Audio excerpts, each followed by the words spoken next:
Everyone, welcome to my channel. आज हम लोग देखेंगे पार्ट 4 का क्वांटिफायर। क्वांटिफायर क्या होता है?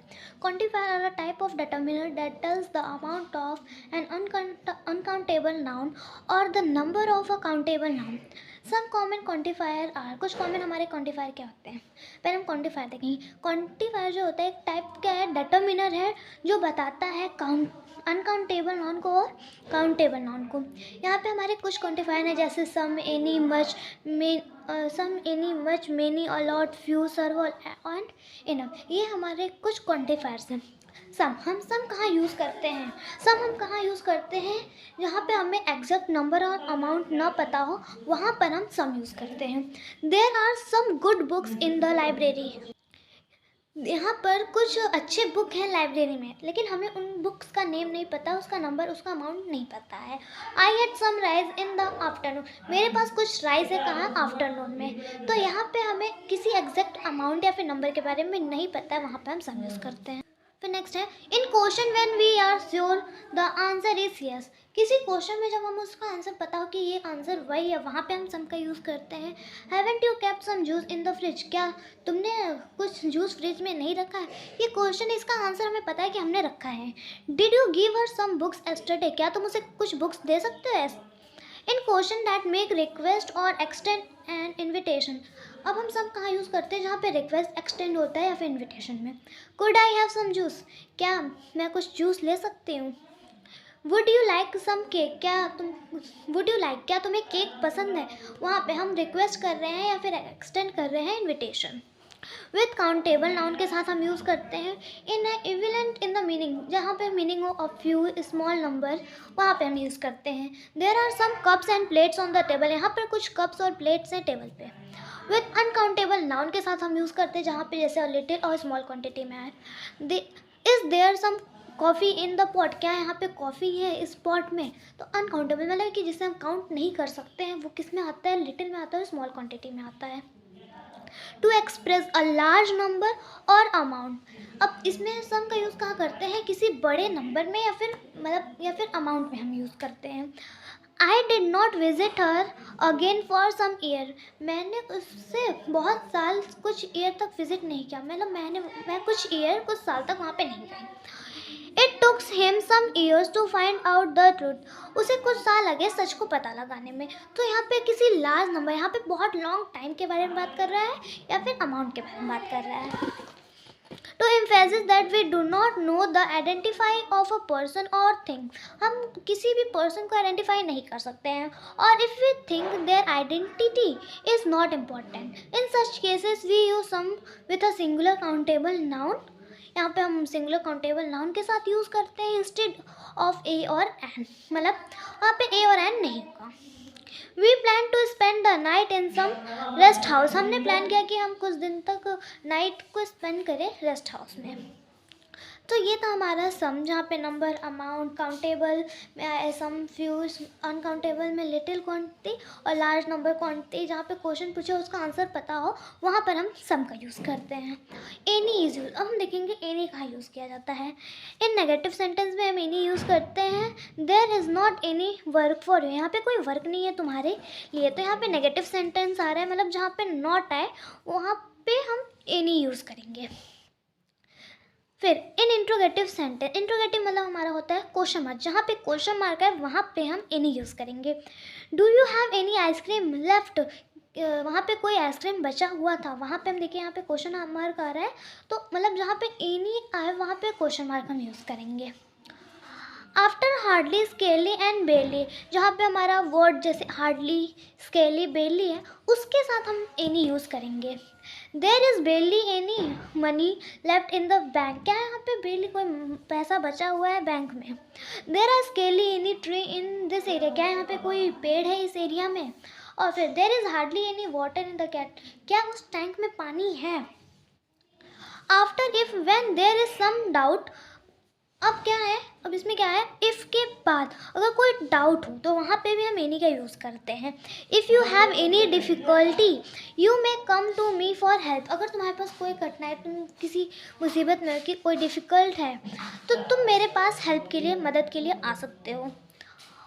ये था हमारा एनी, जहाँ पे नेगेटिव हो, interrogative sentence, hardly, scaly, barely हो, या फिर इफ के बाद किसी डाउट में हो, वहाँ पे हम क्या यूज़ करते हैं, वहाँ पे हम एनी यूज़ करते हैं। अब आता है ऑल। ऑल कहाँ पे यूज़ करते हैं? When we wish to refer to 3 or more person or a thing in a particular kind, जहाँ पे 3 से ज़्यादा हो वहाँ पर हम ऑल का यूज़ करते हैं। It is use before singular noun. Singular noun में यूज प्लूरल नाउन में यूज़ होता है, और अनकाउंटेबल नाउन के साथ यूज़ होता है। जैसे all work are and no play makes Jack's a dull boy. All work, जो सारा वर्क है, एंड नो प्ले मतलब वो खेल भी नहीं रहा है, मेक्स जैक अ डल बॉय, उसे डल बॉय बना रहा है। All the children were busy in their study. जो सारे बच्चे थे वो अपने पढ़ाई में बिजी थे। तो इसमें क्या होता है कि 3 या 3 से ज़्यादा होते हैं और वो अनकाउंटेबल हो, वहाँ पे हम ऑल का यूज़ करते हैं। अब हमारा नेक्स्ट आता है बोथ इज़ यूज़। बोथ कहाँ यूज़ करते हैं? To say something about 2 person और thing of the same kind. किसी 2 पर्सन या थिंग को उसके एक ही प्रकार में, मतलब सेम काइंड में हो। Both is sometimes use in to emphasis that 2 people or thing are involve. Both कहाँ यूज़ होता है? यहाँ पे 2 पीपल इन्वॉल्व होते हैं किसी चीज़ में, rather than just one. A couple of example are share on the next. जैसे हमारा कोई कपल हो गया, उसमें बोथ मतलब दोनों में वो इन्वॉल्व हो, वहाँ पे हम बोथ यूज़ करते हैं। There were excellent performance from both dancer. वहाँ पे एक्सीलेंट परफॉर्मेंस था, कहाँ पे? बोथ डांसर के लिए। तो यहाँ पे 2 को इन्वॉल्व बना, मतलब 2 कपल्स थे और डांस किया, उनका एक्सीलेंट परफॉर्मेंस था। वहाँ पे यहाँ पे कपल्स या फिर 2 से ज़्यादा पर्सन, वहाँ पे हम बोथ का यूज़ करते हैं। मेनी इन यूजेज नोट, ये नोट है। Many is a plural noun. Many क्या है? प्लूरल नाउन है। So it takes a plural verb. ये क्या लेता है? प्लूरल वर्ब लेता है। जैसे मेनी, मेनी मतलब होता है ये बहुत ज़्यादा, तो ये प्लूरल वर्ब भी लेता है।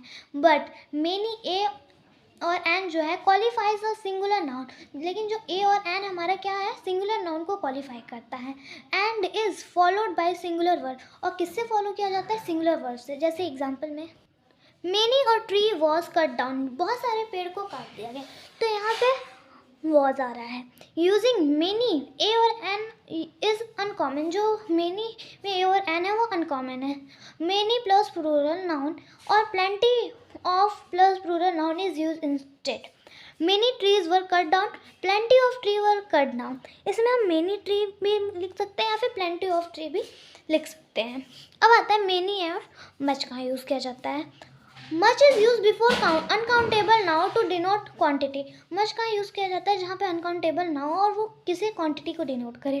For example, I do not have much work today. मेरे पास कोई वर्क नहीं है करने के लिए आज, मतलब ज़्यादा वर्क नहीं है। Many is use before countable noun to denote number. जैसे मच तो वो अनकाउंटेबल नाउन के लिए यूज़ होता था, वो एक क्वांटिटी को बताता था, वैसे ही जो मेनी है वो काउंटेबल नाउन है और नंबर को डिनोट करता है। जैसे I have got many book, मुझे बहुत सारी बुक्स मिली हैं। Fewer and less are 2 comparative that are use as determiner. Fewer और लेस क्या है? हमारा 2 कंपेरेटिव है जो डेटर्मिनर्स में यूज़ होता है।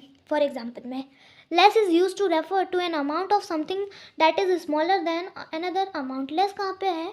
वो मतलब बहुत छोटे क्वांटिटी में हमारा जो लेस होता है यूज़ होता है। जैसे I found less time for my hobbies. मुझे बहुत कम समय मिला अपने हॉबीज़ को फाउंड आउट करने के लिए, ढूंढने के लिए। After I started my own business, उसके बाद मैंने अपना खुद का बिजनेस शुरू कर दिया। Fewer is used to refer to a group of thing that is smaller in another group. Fewer क्या होता है?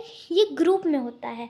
It is usually used before plural noun. ये plural noun में भी होता है, plural noun में होता है। Unfortunately there are fewer bird in this area. यहाँ पे कुछ birds हैं, एरिया मतलब कि birds जो हैं वो ग्रुप में हैं। fewer आ गया मतलब कि जो birds हैं वो ग्रुप में हैं।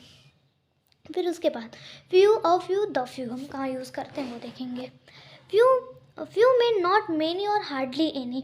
फ्यू मतलब मेनी और हार्डली एनी नहीं होता है। For example few people can keep a secret. कुछ लोग फ्यू पीपल मतलब कुछ लोग सीक्रेट रख सकते हैं। Few people believe in ghost this day. बहुत कम लोग गोस्ट पे बिलीव करते हैं आजकल के दिन में।